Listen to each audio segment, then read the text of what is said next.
रात के 11 बज रहे थे। हवा थोड़ी ठंडी थी और आसमान में आधा छुपा हुआ चांद।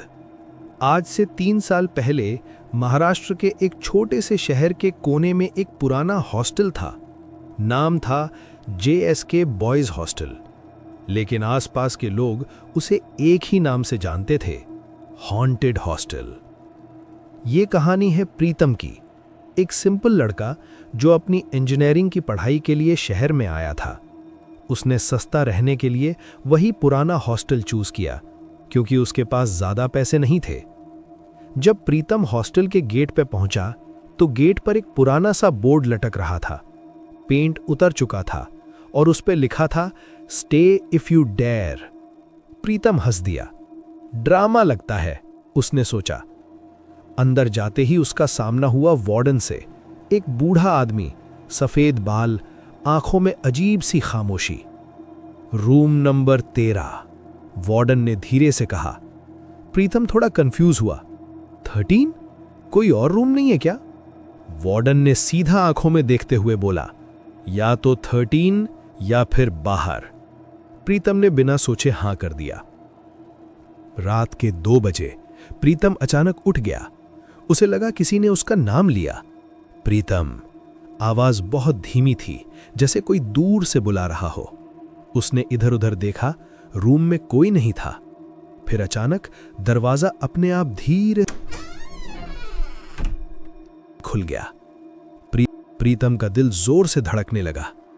वो डर के बावजूद बाहर निकला। कॉरिडोर बिल्कुल अंधेरा था। लाइट्स फ्लिकर कर रही थीं और एक कोने में कोई खड़ा था, सफेद कपड़ों में। प्रीतम ने धीरे से पूछा, कौन है? कोई जवाब नहीं। वो धीरे धीरे उस तरफ बढ़ा और जैसे ही पास गया वो चीज गायब हो गई। सुबह प्रीतम ने दूसरे स्टूडेंट से बात की। सबने एक ही बात बोली, रूम 13 में मत रहे। प्रीतम ने पूछा, क्यों? एक लड़के ने धीरे से कहा, 3 साल पहले एक लड़का वही रूम में रहता था। उसका नाम था रोहित। एक रात वो अचानक गायब हो गया।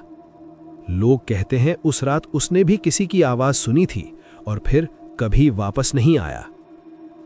रात के 3 बजे प्रीतम फिर से जग गया। इस बार आवाज और क्लियर थी, प्रीतम। प्रीतम ने हिम्मत करके वॉशरूम में जाके फेस धोया। जैसे ही उसने मिरर में देखा, उसके पीछे कोई खड़ा था। सफेद कपड़े, लंबे बाल और बिना चेहरे का एक अंधेरा सा फेस। प्रीतम ने झट से पीछे मुड़कर देखा, कोई नहीं। फिर मिरर में देखा, वो और पास आ चुका था। अगली सुबह प्रीतम सीधा वार्डन पे पास गया। ये सब क्या हो रहा है?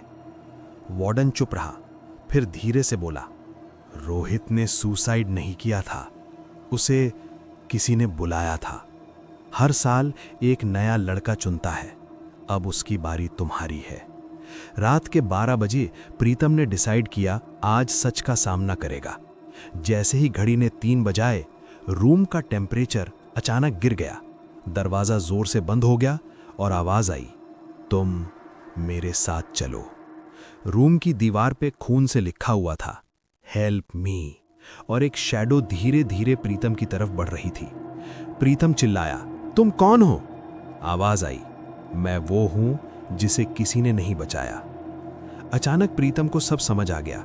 ये रोहित नहीं था, ये कुछ और था जो हर साल एक नई रूह को अपना बनाता था।